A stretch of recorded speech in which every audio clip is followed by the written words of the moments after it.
Alors, on est de retour sur Jaco FM 98.3. Nous sommes donc avec Loïc Mendes, malheureusement. Nous sommes aussi avec notre invité du jour, Parfait Junior Bokinda, qui donc nous fait le plaisir et l'honneur de venir nous donner justement son avis très prisé. Oui, on rappelle à toute phase utile que Parfait Junior Bokinda est journaliste sportif à Gabon Première. Bonsoir les gars, bonsoir Franck, bonsoir. Alors, comment tu te sens, Parfait? Non, ça va, toujours au taquet. Alors, on va parler justement de ce qui nous amène ce soir. Cet après-midi, on parle des qualifs et leurs primes. Ça a fait jaser, Franck l'a rappelé tout à l'heure. Pas mal de choses ont été dites derrière.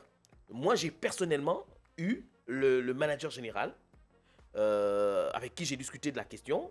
Il m'a dit ce qu'il pensait. Mais moi, j'aimerais savoir, les gars, quand vous lisez tout ça, quand vous voyez tout ce qui se trouve autour de tout ce qu'on dit autour du sport aujourd'hui, où est le problème et comment en sortir? Vous avez dit que le problème, c'était le nerf de la guerre, l'argent. Et malheureusement, c'est difficile pour les observateurs du sport aujourd'hui parce qu'en vérité, on s'éloigne de l'essentiel. L'essentiel, c'est le sport, c'est les athlètes. C'est aussi la fibre patriotique qui a été normalement instaurée à travers le cours de libération. Cette fibre patriotique qui devait normalement nous emmener à penser Gabon d'abord au détriment de tout. Mais malheureusement, on est santé sur un problème d'argent alors qu'il y a des mots en fait bien plus graves que cette situation. Cette situation aujourd'hui de prime, selon moi, elle reste derrière nous.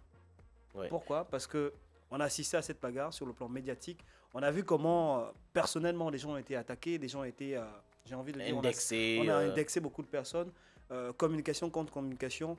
Mais aujourd'hui, je me dis en fait qu'il faut passer à autre chose. Passer à autre chose, mais en même temps, il faut aussi rétablir les faits. Les faits, c'est que vous ne pouvez pas être conseiller et avoir la possibilité de gérer la manne financière. Dans une organisation, dans toutes les organisations, il y a une direction des affaires financières, il y a en fait tout ce qui gère la question financière.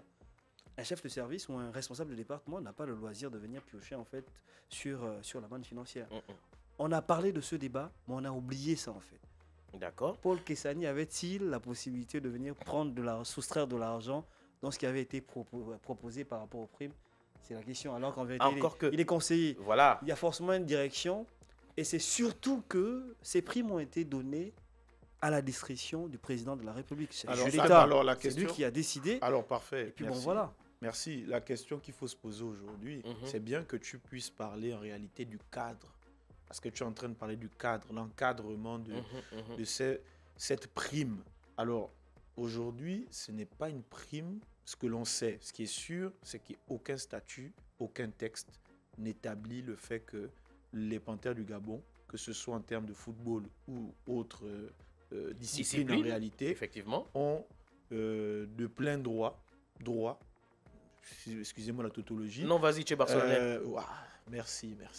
D'avoir une prime justement liée à la qualification. Que ce soit Coupe du Monde, que ce soit Coupe d'Afrique. C'est pas encadré sur le plan juridique. Ce n'est nullement encadré. Voilà, on a parlé tout à l'heure du football. Et là, il y a un souci avec le comité national olympique opposé à Madame Choua. Alors, oui, merci Loïc pour ce relais.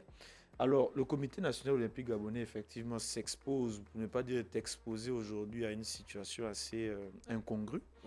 On va dire une fois n'est pas coutume, mais en réalité non, c'est devenu coutumier. Et là on vient de parler de la Fédération gabonaise de football, là on est en train de parler du Comité national olympique gabonais, donc le CNOG, qui est en réalité une entité indépendante. Elle n'est pas régie par le ministère des Sports gabonais, elle n'est pas régie par la présidence de la République, elle n'est régie par personne d'autre que le Comité international olympique, le CIO. Et malheureusement, il y a eu un certain nombre de déconvenus, notamment nés d'une situation avec Madame Choua, Madame Florine Choua, qui a donc été contractée. Mais qu'est-ce qui se passe exactement? Alors, dans les détails les plus clairs, il y a beaucoup de zones d'ombre. Mais l'information que l'on a, c'est que Madame Choua a été contractée donc par le CNOG de manière officielle, de manière claire, pour le programme donc sport-études. Qui marchait plutôt bien, qui marchait plutôt bien, on a comme témoignage. Que le CNOG a donc mis en place à travers elle. Et après que des résultats positifs, parce qu'il faut bien le noter, après des résultats positifs de la part de cette dernière, eh bien, des situations sont arrivées, de la part de sa hiérarchie. Premièrement, qui a commencé à lui poser un problème par rapport à ses émoluments, pendant qu'en réalité, c'est un contrat qui a été signé par le CNOG lui-même. On lui reproche quoi? On lui reproche quoi? On lui reprocherait le fait que ses émoluments soient trop élevés. Waouh. Alors, on le dit apparemment après qu'elle ait été contractée et qu'elle ait commencé à faire le travail pour lequel elle a été justement choisie. Et donc, on part de là, on tombe sur d'autres sujets aussi, on va dire aussi bouleversants les uns que les autres, alors, qui ont conduit cette dernière donc à quitter le CNOG. Alors, elle a quitté le CNOG. Et derrière, elle n'a pas démissionné. Elle a été, je ne pourrais pas utiliser le terme virée ou remplacée ou autre, mais ce qui est sûr, c'est qu'elle ne fait plus partie des effectifs donc, du Comité national olympique gabonais. On lui a signifié dans un courrier qu'elle ne faisait plus partie, c'est ça? Ça aussi, ce sont des éléments, parce que j'ai contacté Madame Chua. Merci d'ailleurs à elle d'avoir répondu à justement à mes messages. Elle a eu à répondre que vu qu'aujourd'hui il y a une instruction, il y a 2 instructions, pour ne pas dire, je n'ai pas envie d'utiliser les termes juridiques qui vont me dépasser, mais il y a eu donc 2 plaintes portées au niveau du tribunal du travail et une plainte au niveau du tribunal du travail, ce qui voudrait donc dire qu'il y a eu certainement un licenciement abusif. Rupture de contrat. Rupture de contrat abusif et autres. Voilà.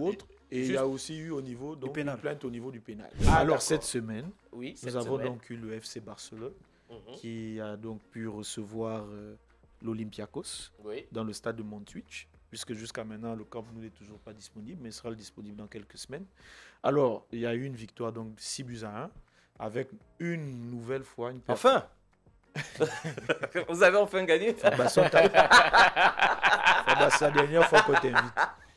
Donc, alors, une nouvelle performance XXL donc, de Marcus Rashford. Il continue à prouver, il cartonne. Est-ce que ce n'était pas Manchester le problème de Rashford? Justement, beaucoup de joueurs de Manchester aujourd'hui, on parle d'Anthony. Anthony qui est en train de cartonner au Betis. Il y a plusieurs joueurs qui sont partis de Manchester et qui ont cartonné après. Greenwood est en train de cartonner à Marseille depuis la saison dernière. Non, ça veut dire que l'environnement n'était pas bon simplement. Il n'est toujours pas bon en réalité. Là, c'est à part Barça. Alors, à part Barcelone, nous avons donc eu la victoire du Paris Saint-Germain. Le tenant du titre. 7-2 à Leverkusen avec Dembélé qui faisait son retour. Et quelques minutes après son entrée en jeu, puisqu'il n'a pas pu être titularisé, les gars, a eu à marquer.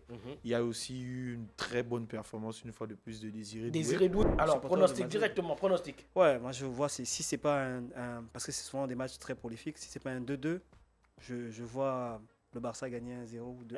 1-0-2-1. Fabas 3-2 Real. Franck-Olivier 4-1 Barça. Alors, moi, je vais vous donner mon pronostic lundi. Je vais vous donner mon pronostic lundi. Il a faim. Alors, les gars, on va se séparer maintenant. Les gars, je veux dire, on va nous battre. On va se retrouver lundi. Les gars, moi, je donnerai mon pronostic lundi. Et on aura le plaisir de vous retrouver. Tu vas donner ton pronostic lundi. Oui, lundi, je vous donne ça lundi. C'est dommage. Bien joué, quoi. Allez, les gars. Alors, moi, j'étais très content de vous avoir. Fabas, merci d'être passé par nous. Parfait Junior, merci encore. Olivier, on va dire au revoir à nos jacophiles. On se retrouve lundi pour décortiquer le Classico et bien d'autres matchs. On aura le plaisir de vous savoir connecter lorsqu'il sera 15h, lundi, lorsqu'il sera 15h. Merci à Mouki, merci à Marvin et à toute l'équipe. On se retrouve la semaine prochaine si Dieu le veut. Passez le week-end sportif que vous méritez. Jaco FM 98.3. Jaco FM.